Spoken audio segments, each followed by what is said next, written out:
ando perplexo por causa do clamor do ímpio e da opressão do ímpio, por causa do clamor do inimigo e da opressão do ímpio.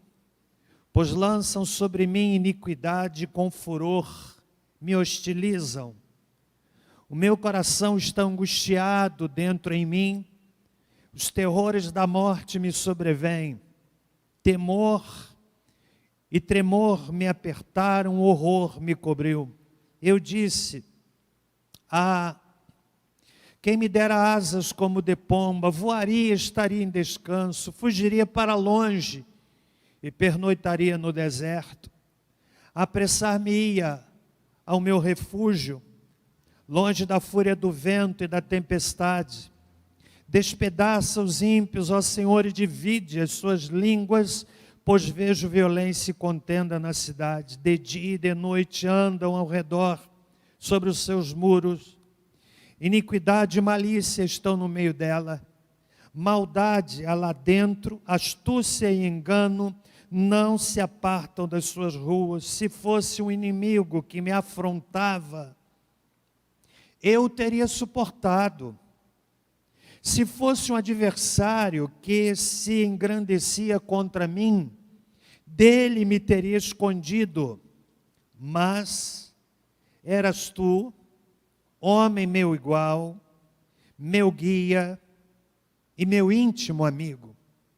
Conversávamos juntos suavemente, íamos com a multidão à casa de Deus. A morte os acolha de súbito, vivos os engula a terra, pois há maldade nas suas habitações e no seu próprio íntimo. Mas eu invoco a Deus, e o Senhor me salva. De tarde, de manhã e ao meio-dia oro e clamo, e Ele ouve a minha voz. Livra-me a alma sem danos da guerra que movem contra mim, embora sejam muitos os que me perseguem. Deus ouvirá e lhes responderá, aquele que está entronizado desde a antiguidade. Pois não há neles nenhuma mudança e tampouco temem a Deus.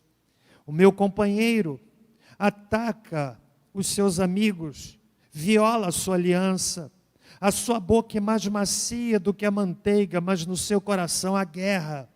As suas palavras são mais brandas do que o azeite, todavia são espadas desembainhadas. Lança o teu fardo sobre o Senhor e Ele te susterá.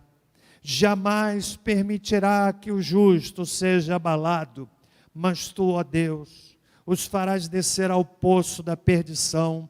Homens de sangue e de fraude não viverão metade dos seus dias, mas eu confio em ti. Amém.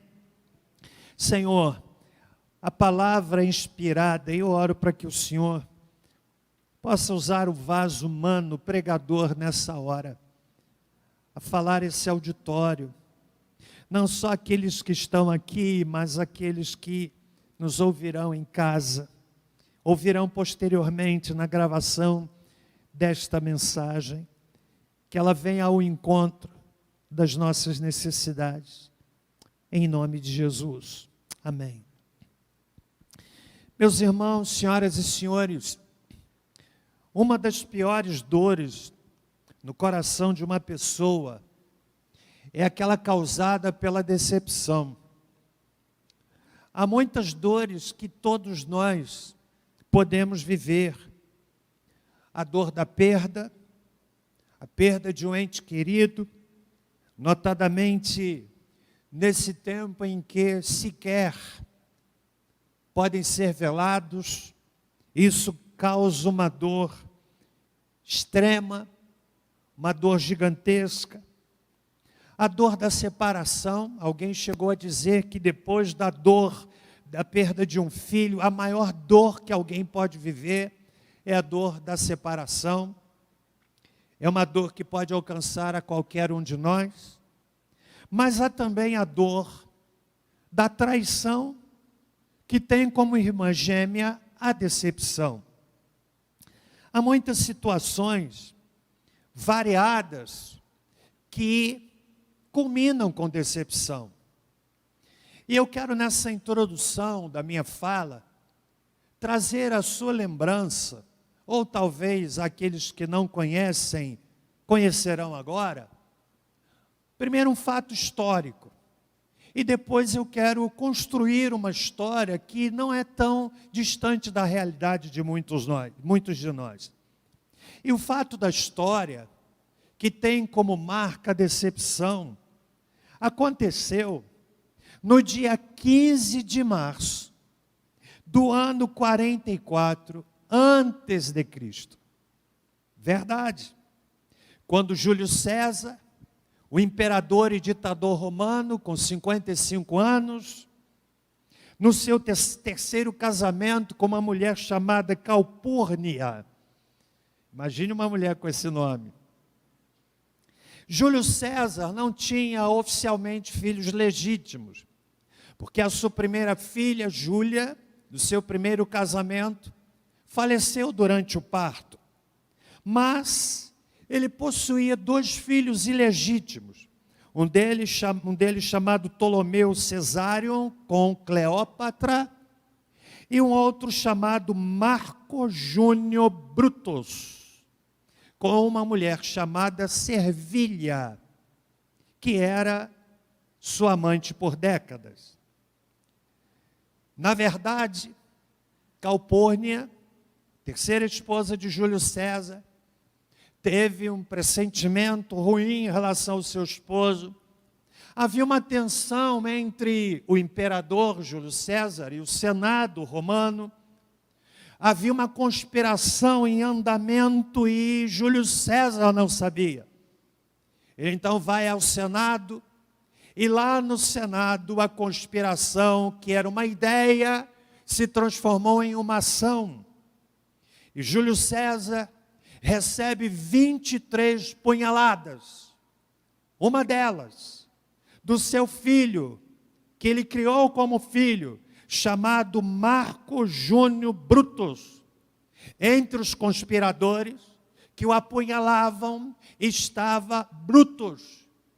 E a história diz que naquele momento em que Júlio César recebia as punhaladas e contempla na mão do seu filho, Marco Júnior Brutus, aquele punhal que lhe feriu a carne, alguns chegam a dizer que a sua decepção foi tão forte que ele, gemendo, sem gritar, foi se despedindo da vida. E naquele momento em que Marco Júnior Brutus, o seu filho, lhe dava uma punhalada, ele fez aquela declaração que se tornou conhecida: até tu, Brutus. Decepção. Decepção, esse episódio foi depois encenado por Shakespeare, que tratou dessa situação. Até tu, Brutus. Decepção. Mas eu quero agora construir uma situação que não é necessariamente fictícia. Imagine aquele casal que vive pelo menos aparentemente bem e que tem no seu leque de amigos mais próximos um outro casal com o qual eles se encontram. Nos finais de semana até fazem um churrasco juntos, se divertem juntos, vão para a praia juntos. O esposo de uma é amigo do esposo da outra, a esposa de um é amiga da esposa da outra.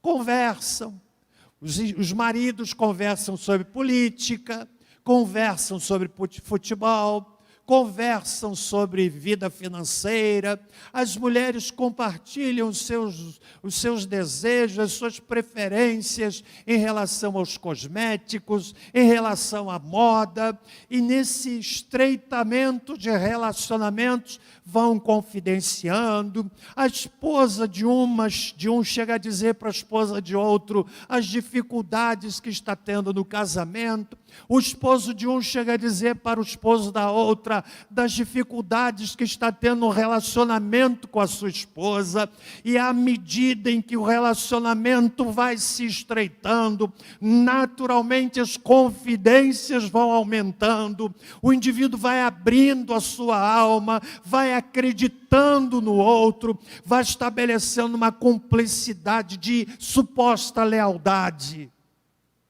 Até que um dia descobre que o seu marido está tendo um caso com a sua melhor amiga.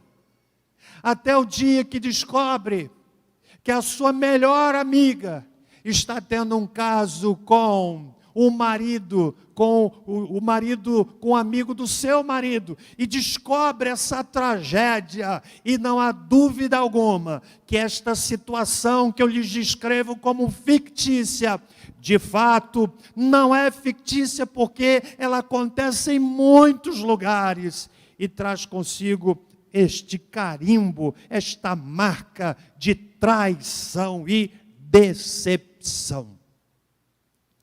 Certamente que todos nós já ouvimos histórias outras. O Salmo 55, senhoras e senhores, é um salmo que se enquadra, que ilustra, que exemplifica a decepção. Quero dizer ainda que decepção é uma estrada de mão dupla. Com certeza, nós nos decepcionamos com pessoas. Nós nos decepcionamos com pessoas. O que é decepção? É quando nós temos uma expectativa e aquela expectativa fica aquém. Certamente, se eu perguntasse neste auditório quem já se decepcionou com alguém, muitos levantariam a mão. Eu já me decepcionei muito com pessoas, acerca das quais eu poderia dizer, mas até tu, Brutus. Mas como é uma via de mão dupla, preste bem atenção, nós nos decepcionamos com pessoas, mas também decepcionamos as pessoas. Não é apenas olhar na perspectiva daquilo que eu sofro, mas olhar na perspectiva daquilo que eu faço o outro sofrer. E com certeza, viver, estar na condição da nossa humanidade, naturalmente nos coloca na condição, na possibilidade de nos decepcionarmos, mas também de decepcionarmos pessoas. O Salmo 55, portanto, ele é o suspiro de Davi, é o coração ferido de Davi, por conta de uma decepção. Ele diz no texto, lá no versículo de número 12, se fosse o inimigo que me afrontava, eu o teria suportado. Se fosse um adversário que se engrandecia contra mim, dele me teria escondido. Olha para mim agora, irmão, amigo. Ninguém se decepciona com o inimigo. Aliás, se for inimigo, se vier coisa boa, você fica meio suspeito. Uma pessoa que odeia você, não gosta de você, um dia bate na sua casa e diz assim, trouxe um bolo para você de presente. Você come? Sim ou não? Sabe por quê? Porque do inimigo você não espera coisa, você não tem expectativa. Não há decepção com o inimigo, é isso que Davi está dizendo. Mas ele fala mais, verso 13. Mas eras tu, homem meu igual, olha o que ele diz, meu guia, meu íntimo amigo. Chega a dizer mais, conversávamos juntos suavemente, íamos com a multidão à casa de Deus.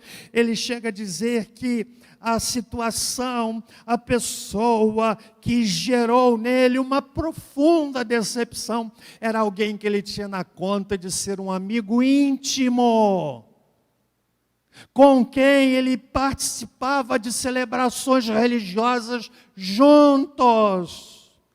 Íamos juntos à casa de Deus. Qual a situação histórica na qual este salmo se encaixa? Foi a experiência de Davi com o seu filho Absalão. Eu vou citar algumas situações da relação de Davi com Absalão. Não vou ler o texto para provocar em você, ao menos a curiosidade de ler o segundo livro de Samuel, capítulo 15. A Bíblia diz que Salomão era um homem do ombro para cima lindo. Ele era um homem bonito. Era aquele tipo de homem que passava e as mulheres suspiravam. Eu imagino Absalão montado no seu corcel puro sangue, com a sua capa real, desfilando com o seu cabelo, que chegava a pesar 3 quilos. Alguns dizem que era como untar o cabelo com óleo e colocar pó de ouro. Imagina aquele homem, peito estufado, a sua capa real estendida sobre o seu corcel, o seu cavalo, desfilando, e as mulheres olhando, dizendo: Absalão. Ele era bonito por fora, mas era um monstro por dentro. A Bíblia diz que Absalão cometeu um crime, matou o seu irmão Aminon, fugiu, voltou. Davi não o confrontou. Aliás, a Bíblia relata que Davi não era um homem perfeito. Ele não confrontou o seu filho, voltou, deixou 3 anos, ficou longe 3 anos de falar com Absalão, e depois não o confrontou, não pôs o dedo na ferida. Ele fez aquilo que muitos pais fazem, não confrontam, não põe o dedo na ferida. Vem um comportamento errado do filho, e ao invés de confrontarem para bem do filho, deixam passar batido. Criam hábitos, desde que os filhos criem hábitos danosos, porque não foram confrontados. Aí Absalão volta, coração duro, homem mau por dentro. E lá no segundo livro de Samuel, capítulo 15, nos diz que Absalão se colocava à entrada do palácio. As pessoas iam chegando para falar com o rei, ele dizia assim: se eu fosse rei, eu resolveria o seu problema. Há muito de Absalão em muitos crentes, que muitas vezes criticam os seus líderes, dizendo: se fosse eu, faria diferente. O indivíduo tem uma compreensão parcial de uma cena, ele conhece apenas um quadro pequeno, ele conhece apenas um pequeno retrato, e ele diz: se fosse eu, faria diferente. Coração de Absalão. A Bíblia diz que aos poucos ele roubava o coração do povo. Está lá, na verdade a Bíblia diz que ele furtava o coração do povo. Era aquela pessoa que se mostrava bem para os outros. Sabe de uma coisa? É fácil você ser um líder que só fala bem para as pessoas, que só diz: você vai ser abençoado. O camarada está com uma vida errada, mas diz: não, você vai ser abençoado. É fácil. O líder que confronta, o líder que põe a cara para o tapa, o líder que está comprometido com a palavra e com a sua consciência diante de Deus, isso é difícil, porque vai encontrar aquele que diz: se fosse eu, faria diferente. De tal forma que Absalão reuniu 200 homens, está lá no segundo livro de Samuel, capítulo 15, estão comigo até aqui, irmão? Reuniu 200 homens, disse assim para Davi: eu quero ir lá para a Síria, onde eu fiquei, eu quero lá prestar culto, você deixa eu ir, rei? O rei disse: pode ir. Ele juntou 200 homens, aqueles 200 homens não sabiam que estavam sendo manipulados, que estavam sendo usados, Depois Absalão mandou tocar a trombeta dizendo que ele era rei, estava chegando com 200 homens. E aqueles soldados que foram na sua ingenuidade com Absalão, não sabiam que estavam sendo utilizados por um propósito egoísta, de homem bonito por fora, mas era um monstro por dentro. E diante disso, Davi foi forçado a fugir. Davi deixa o reino e Absalão assume o trono. Depois Absalão morre, você conhece a história. Mas o que eu quero dizer é que nesse momento, os estudiosos colocam este salmo nesse momento em que Davi foi terrivelmente traído por seu filho. Decepção. Decepção. E no Salmo, o Salmo é como transbordar do coração de um homem traído. É como transbordar do coração de um homem decepcionado. E eu quero dizer para você, irmão e amigo que está me ouvindo nessa noite, que certamente o que Davi viveu e retratou no Salmo é aquilo que muitos de nós vivemos. Em primeiro lugar, a decepção causa perplexidade. Verso de número 1 e 2. Ele está falando com Deus, é um salmo de lamento. Ele está dizendo para Deus: inclina, ó Deus, os teus ouvidos à minha oração, não te escondas da minha súplica. Atende-me e ouve-me. Agora olha o que ele diz: estou agitado e ando perplexo. Estou agitado e ando perplexo. Sabe o que é perplexidade? É pasmo, é transtorno de afetividade. É como se o indivíduo estivesse tentando superar um obstáculo para encontrar o seu pensamento. O meu pensamento, eu não sei se está aqui, se está ali, eu estou perplexo, é o quadro de quem se percebe confuso diante de algo absolutamente inesperado. Estou perplexo. Perplexo, perplexidade é aquela expressão que leva o indivíduo a dizer assim: estou perplexo. Você já viveu isso? Já viveu isso? No caso de Davi, a sua perplexidade, associando-se ao texto de 2 Samuel 15, traição de um filho. Sabe de uma coisa? Guarde essa frase. O pior inimigo é aquele que um dia foi seu amigo. Pior inimigo. Sabe por quê? Porque ele conhece dimensões da nossa vida que outros não conhecem. Quando a gente compartilha algo com alguém,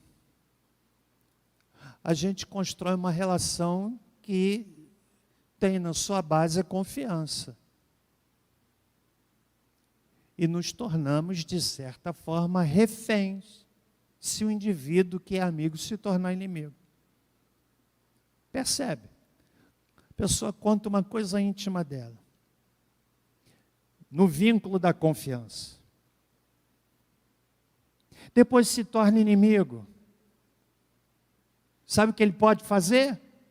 Ou o que vai fazer? Usar a confidência para destruir o inimigo que um dia foi amigo.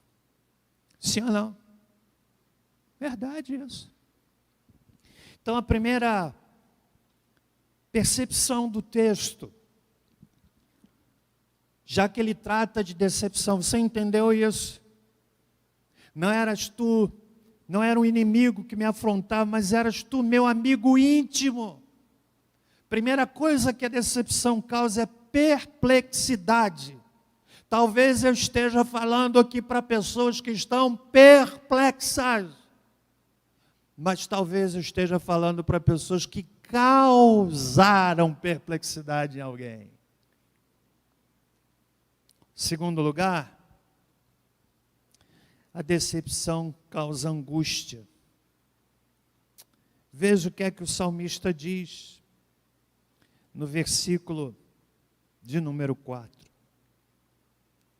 O meu coração está angustiado dentro em mim.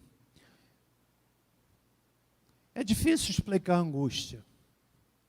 Como é difícil você ensinar uma pessoa só falando a fazer dar um nó no sapato, amarrar o cadastro do sapato. Tenta explicar. Como é que se dá um nó no sapato, amarra lá o sapato, cadastro. Você vai dizer, pega uma ponta, a segunda ponta, aí passa. Dá para fazer? Tenta. Difícil explicar.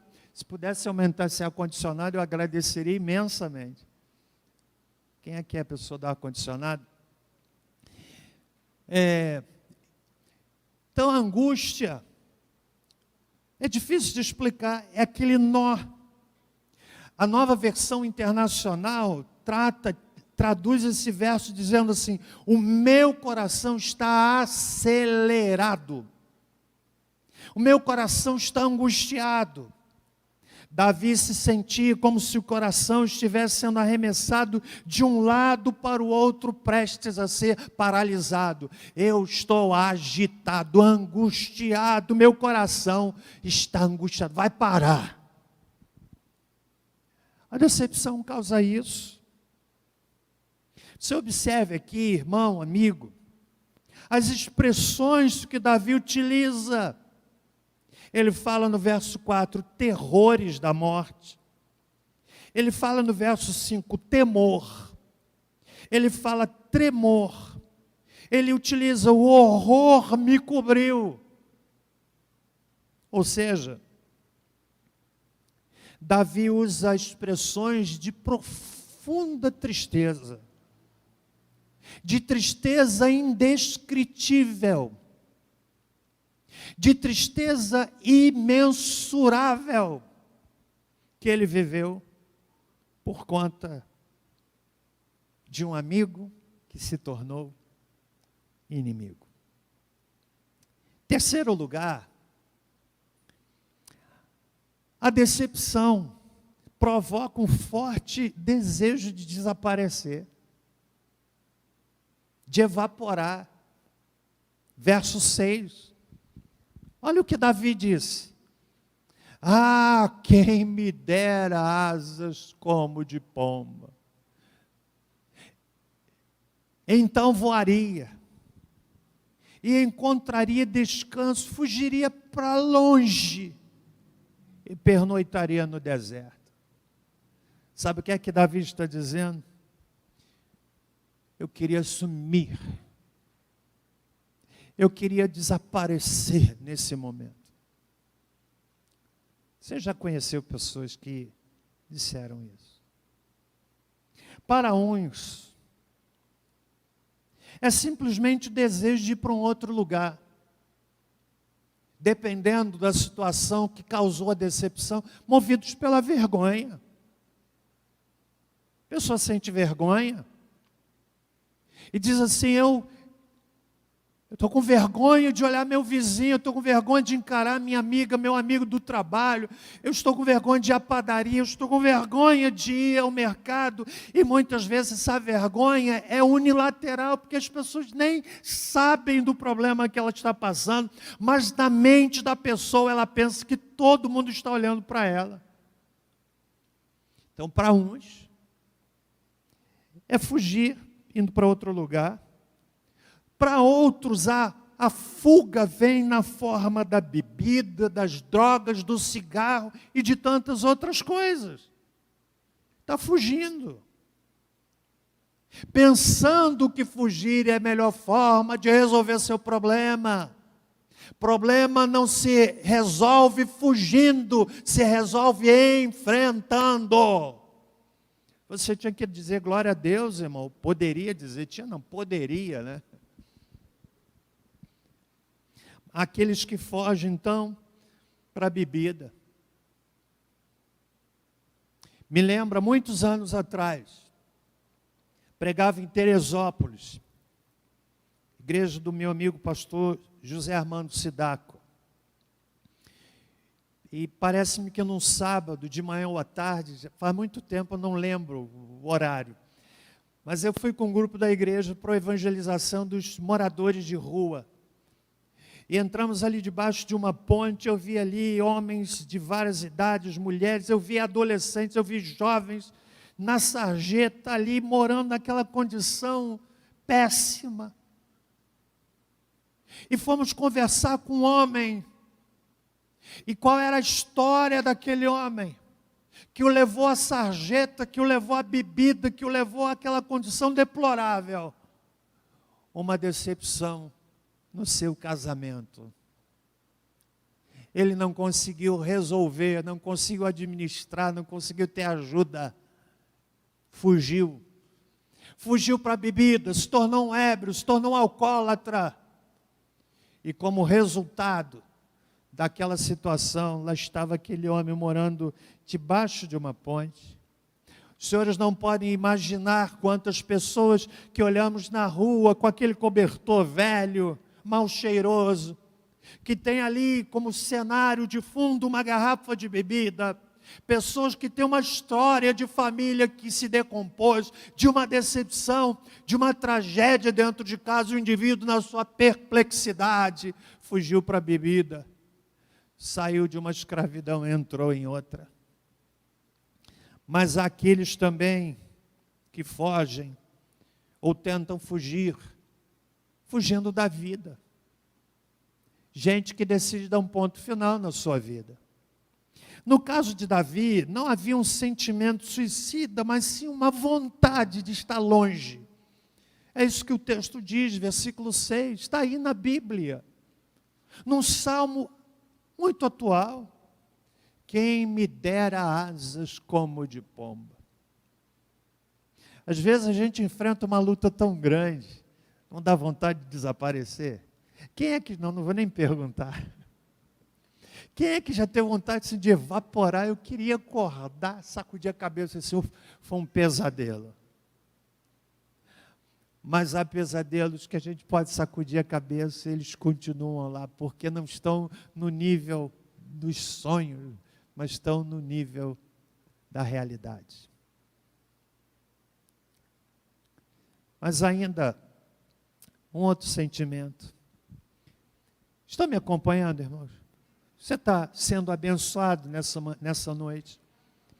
A decepção provoca um sentimento de vingança. Olha o que é que Davi diz.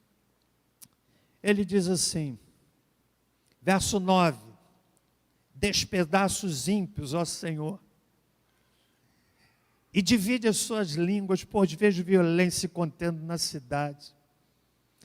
Davi é muito sincero, aliás, é fantástica a sinceridade de Davi. Ele falava para Deus aquilo que ia no coração dele. Sentimento de vingança. Vingança, alguém disse, é um prato que se come frio. Sabia que há orações vingativas? Porque a gente pode esconder sentimentos debaixo da capa da religiosidade. Deus, pesa a tua mão, Senhor. Às vezes o indivíduo até não fala, pensa, mas se ele tivesse um acidente de carro, para aprender o que fez comigo. Hoje nós ouvimos uma palavra tão abençoada de manhã, falando do perdão. Há pessoas que têm um sentimento vingativo e até fazem uma oração vingativa. Lá na base, a motivação, não é aquela motivação cristã que nós ouvimos hoje, não é aquela motivação que emanou da cruz do Calvário, quando o nosso bendito Salvador, Jesus Cristo, olhava aquele cenário trágico, terrível, da multidão que o contemplava na cruz, pessoas que viram os milagres que ele efetuou, pessoas que até mesmo foram abençoadas por ele, e lá naquele momento derradeiro, o Senhor Jesus disse assim: Pai, perdoa-lhes, eles não sabem o que fazem. Ah, meus irmãos, a Bíblia é repleta de orientações contra a vingança. Provérbios 20, 22 diz assim: não digas, vingar-me-ei do mal, espera pelo Senhor, e Ele te livrará. Provérbios 20, 22. Não digas, vingar-me-ei do mal, espera pelo Senhor. Ou você age e Deus descansa, ou você descansa e Deus age. Você sabe por quê? Que muitas vezes a nossa vida não avança, a gente dá um passo para frente e dois para trás? Porque a gente não acredita piamente que Deus sabe o que faz. E queremos dar uma mãozinha para Deus. Ou você descansa e Deus atua. Trabalha. A Bíblia diz que Deus trabalha a favor daqueles que por Ele esperam. Dá certo. Ou você trabalha e Deus diz assim: então vai. Você confia no seu braço? Você acha que é o cara que tem competência? Então vai. Não tem meio termo. Está entendendo, irmão? Vingar-me-ei do mal, espera pelo Senhor. Diante desses sentimentos, o Salmo ganha, a partir do versículo de número 16, uma outra direção. Estão entendendo? Uma dor chamada decepção. A partir do versículo 16, o Salmo ganha um outro contorno. O Salmo ganha um outro cenário. E é aqui que eu gostaria de pedir a você que guardasse, que trouxesse para o seu coração, se por desventura, marchando talvez por meses, talvez por anos, por uma decepção que está amarrando a sua vida, que está impedindo que você tenha a vitória. Eu quero, irmão, irmã, dizer, você que me ouve em casa, que o Salmo, a partir do versículo 16, ganha uma outra direção. O que Davi fez para vencer tudo isso? Ele fez três coisas. Preste bem atenção que o texto está para nossa inspiração. Eu estou pregando a palavra de Deus para a sua inspiração e para a minha, para a nossa edificação. Nessa estrada de mão dupla em que nós nos decepcionamos e que nós decepcionamos pessoas, se entendêssemos até melhor isto, seríamos mais misericordiosos com as pessoas. Hoje poderemos ter uma grande decepção, mas mais adiante poderemos causar uma grande decepção. Sim ou não? Não é verdade? Ah, se compreendêssemos isto, nosso coração seria esvaziado daquela arrogância que muitas vezes toma o coração de uma pessoa religiosa, aquele contorno farisaico de quem cobra muito dos outros aquilo que ele não consegue ser. Se compreendêssemos bem isto, teríamos mais compaixão, seríamos mais humildes, colocaremos em prática o que ouvimos de forma maravilhosa nesta manhã, aprenderíamos a perdoar. E o mais difícil, talvez, para alguns, pedir perdão. Há pessoas que não pedem perdão, porque são orgulhosas. São orgulhosas. Coração duro. O que foi que Davi fez? 3 coisas. Primeiro, amém, meus irmãos? Amém ou não amém? Davi aprendeu o poder da oração. No verso de número 16, ele muda o tom e diz: mas eu invoco a Deus, e o Senhor me salvará. No verso 17 ele diz: desde amanhã, desde de tarde, de manhã ao meio-dia, oro e clamo, e ele ouve a minha voz. Meus irmãos, nós até falamos muito sobre oração, se encontram muitos livros sobre oração, seminários sobre oração, vídeos sobre oração, mensagens sobre oração, tanta coisa sobre oração, mas o grande problema é que a gente conhece muito na teoria e não conhecemos na prática. Oração, não basta termos o conhecimento teórico. A oração só faz sentido quando isto que inundou a minha mente me leva com os joelhos no chão. Aí descobriremos que orar é algo sobrenatural. Confesso, irmãos, que eu não oro tanto quanto eu preciso.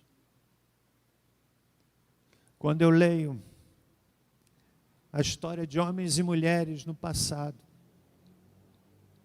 que oravam 2, 3 horas, eu fico com vergonha da minha vida de oração. E eu busco orar por você, orar pelas necessidades da minha família, dos filhos, nora, genro, netos. Mas eu confesso que fico com vergonha. Aliás, hoje nós temos uma conspiração contra a vida de oração. Uma conspiração para uma vida de oração vitoriosa. Agenda lotada. Os nossos horários. As nossas prioridades. As redes sociais, você já ouviu isso de tantas pessoas, elas podem ser utilizadas para o bem. Mas fala sério. Pesa o tempo de rede social e o tempo de rede espiritual.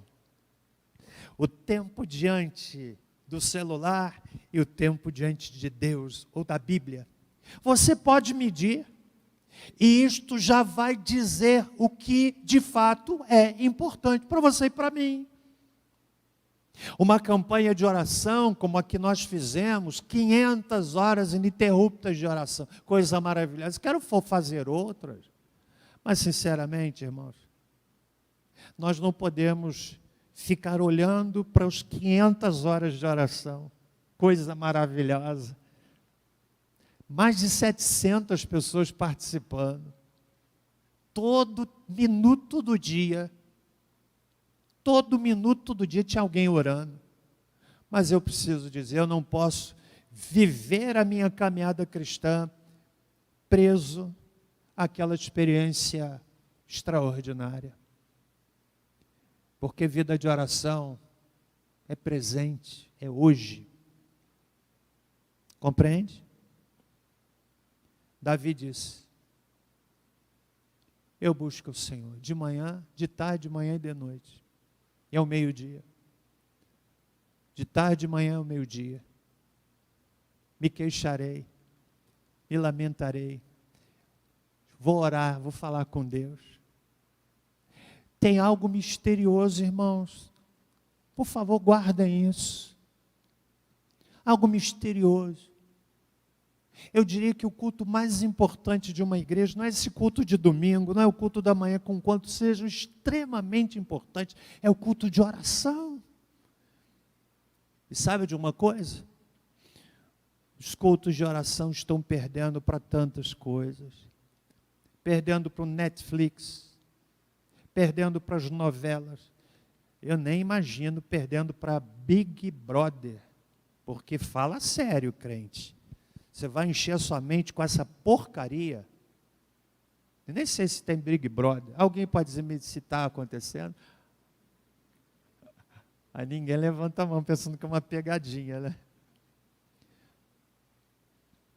Estamos perdendo. É a geração que menos ora.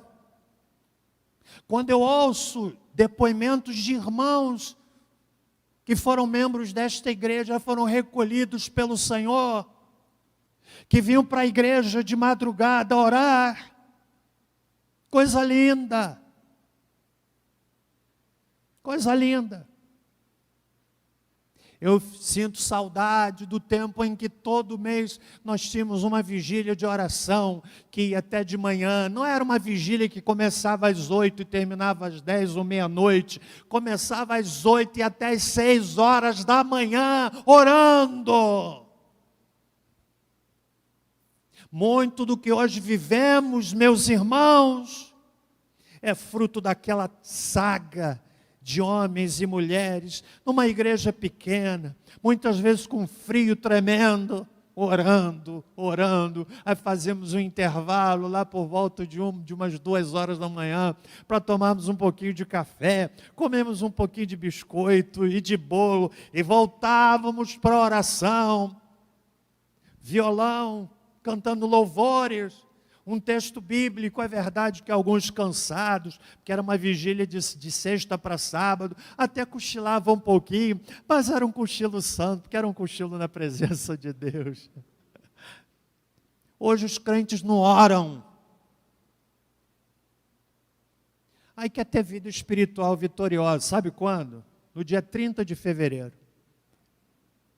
Não tem vida vitoriosa, é uma vida claudicante. Olha, irmãos, olha para mim. Eu tenho mais 10 minutos para pregar, olha para mim. Provavelmente muitos membros dessa igreja, que eu saio daqui do culto, eu vejo caminhando na rua, e não é por essa desculpa tola de ajuntamento, que aqui é tranquilo, melhor do que supermercado, fila de banco, tudo mais, é porque estão pobres na sua vida espiritual. Aí daqui a pouco vão pipocar os problemas. Você sabia que o crente que ora, que busca ter vida com Deus, ele não dá trabalho? Mas tem crente que é como notícia de jornal, está sempre na primeira página. Está entendendo? Está compreendendo, irmão? Você vai voltar à igreja? Pode ser que a partir de hoje você não volte mais. Fazer o quê? Amém? Mas eu tenho certeza de uma coisa, quando a palavra de Deus é pregada, ela aquece o coração. Aí dentro de você está dizendo, como os negros americanos, lá na igreja, quando o pregador lá nos Estados Unidos está pregando, os irmãos dizem assim, prega, e se levando, hey man, prega, e prega. E olha, é uma torcida fantástica. Dentro de você está dizendo assim, isso mesmo, pastor, prega. Amém? Dá um amém forte, irmão. Davi aprendeu o poder da oração. Não há problema que não possa ser resolvido com o joelho dobrado. Você vence mais com o joelho dobrado do que com a boca aberta brigando. Dobra o joelho. Seu marido é uma dor de cabeça, dobra o joelho, fala com Deus que Ele pode mudar o coração dele. Sua esposa está lhe dando problema, dobra o joelho, fala com Deus. Seu filho é uma grande dor de cabeça, dobra o joelho, fala com Deus, porque Deus é o único que pode mudar o coração de uma pessoa. Não há quem o faça. Segundo lugar, Davi aprendeu não apenas o poder da oração, mas a segurança da entrega. Segurança da entrega. Eu gosto muito deste versículo 22. Na minha tradução diz assim: lança o teu fardo sobre o Senhor. Você sabe o que é fardo? É peso. É peso. Que traz cansaço, esgotamento, tristeza, angústia. O que fazer? Lança sobre o Senhor. Eu vi a história de um homem que estava em pé numa estrada com um saco nas costas. Muito pesado. Passou um caminhão e o motorista do caminhão ficou penalizado com aquele cidadão. Perguntou para ele: o senhor está indo para a cidade? Estou sim, estou levando esse saco tão pesado. Entra, sobe aí na garupa, no caminhão. Eu vou levar você, pode subir. Ele penalizado. O homem colocou aqueles sacos pesados, subiu, e o caminhão seguiu o seu caminho. O motorista olhou pelo retrovisor e viu o moço sentado lá na carroceria do caminhão, mas com o saco ainda nas costas. Eu disse: mas moço, espera aí. Por que o senhor não tira esse peso e coloca no chão? É porque eu tenho que levar esse peso. Há pessoas que fazem isso. Não aprendem a segurança da entrega. Uma criança sabe bem o que é entrega, porque ela confia. Coloca uma criança num muro e diz: pode se jogar que o papai vai segurar. A criança faz, sabe o quê? Faz assim e se solta. Não é verdade? Por quê? Porque ela confia que o pai vai segurá-la. Confia que o braço forte da mãe vai segurá-la. Lança o teu fardo sobre o Senhor. Você está com fardo pesado agora? Quantos com fardo pesado no casamento? Olha, eu quero dizer para você que a sugestão que o inimigo tem lançado imediatamente na vida de muitas pessoas é a seguinte: sai do seu casamento. Mais adiante eu vou pregar uma mensagem aqui sobre divórcio e novo casamento, que a Bíblia ensina. Aí o indivíduo sai, e daqui a pouco entra em outra relação, e mais em outra, e vai se fragmentando, porque ninguém sai de uma relação sem deixar um pedaço de si. Aprendamos a segurança da entrega. Amém, irmãos? Por fim, Davi aprendeu o poder da oração, segurança da entrega, e aprendeu também a bênção da confiança. Nós podemos entregar, mas não confiar. A gente entrega e tira. Entrega hoje, aí vai lá depois e pega de volta. Não é só entregar, mas é confiar. Versículo 23. Mas tu, ó Deus, farás descer ao poço da perdição homens de sangue e de fraude, não viverão metade dos seus dias. Olha como é que Davi termina o Salmo 55. Ele termina num tom para baixo ou num tom para cima? Ele termina num tom de lamento ou num tom de confiança? Não, ele termina num tom de extraordinária confiança. Mas eu em ti confio. Lindo demais, né? Meu amigo, íamos juntos à casa de Deus, me traiu, Deus e tal, mas eu confio em ti. Sabe o que é isso? Nada, absolutamente nada, pode ou deve abalar a sua confiança em Deus. Confiar quando tudo vai bem é quase que lógico. Contar bênção de vitória é maravilhoso. Mas dizer assim: eu passei por uma tribulação tremenda, eu orei e Deus disse não, mas eu continuo crendo. Isso aqui é a coisa. É como disse Abacuque: ainda que a figueira não floresça, não haja fruto na vide, produto da oliveira minta, nos currais não haja gado, as ovelhas sejam arrebatadas no curral. Todavia, ou seja, ainda que tudo vá de mal a pior, ele diz, todavia, eu me alegrarei no Senhor, exultarei no Deus da minha salvação. Sabe o que é isso? Quando você ora e Deus dá cura, e você diz, glória a Deus. Mas é também quando você ora e Deus não dá a cura, e você diz, glória a Deus. Dr. John MacArthur, ele faz um comentário deste salmo, dizendo o seguinte: o ponto alto para os cristãos que foram apunhalados pelas costas por alguém é a confiança do versículo 22. Apesar do desespero, diz o Dr. John MacArthur, Davi expressa total confiança em Deus. Ah, meus irmãos,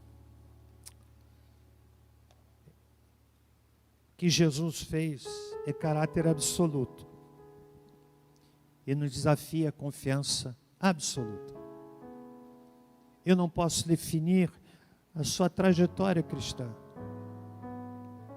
Nosso dever como pastores é pregar, é instruir à luz desse livro. Mas cada um vai definir a sua estrada. O que você vai ser daqui a 5 anos como cristão, não sou eu que vou definir. Você que vai definir. Você que está me ouvindo agora. Daqui a 10 anos, quando talvez você já estiver com cabelos brancos, já não tiver mais a força física, as mãos enrugadas, a face enrugada, não tiver mais o vigor do corpo, se levantar já se mais devagar, acorda, você tem que sentar primeiro, depois se levanta, já não vai ter mais a força para correr, mas o que você vai ser do ponto de vista de vida espiritual, você que define. E não venha argumentar que é o diabo. Às vezes a gente está dando muito cartaz para o diabo. Tudo é o diabo. O diabo não me deixa ler a Bíblia. Ah, irmão, lê a Bíblia que o diabo vai fugir de você. O diabo não me deixa orar. Ora e você vai ver que ele vai bater em retirada. Sabia disso? O que você quer ser daqui a 10 anos? O que você quer ser daqui a 5 anos? O que você quer ser daqui a 3 anos? Jovens, me ouçam aqui. Quantos jovens estão com o pé nas coisas de Deus, quanto o pé no mundo? Você decide, querido. No Salmo 37, Davi disse assim: foi moço e agora sou velho. Quando ele compôs o Salmo 37, já era um homem idoso. Fui moço e agora sou velho. Em torno de 70 anos.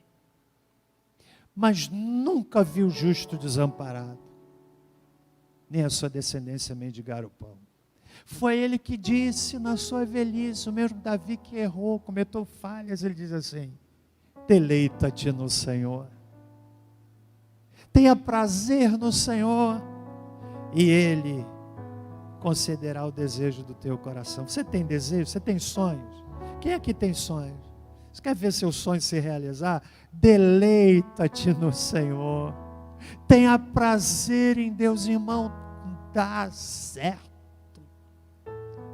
Ele diz mais no verso 5, olha o que é que Davi disse: entrega teu caminho ao Senhor, confia nele, e o mais Ele fará. Amém? Vamos ficar em pé, irmãos? Nós vamos encerrar o culto desta noite. Abençoa você a palavra dessa noite? Abençoa. Eu quero orar nesse momento. É uma palavra de encorajamento para os crentes. Mas se houver alguém aqui me ouvindo, aqui ou em casa,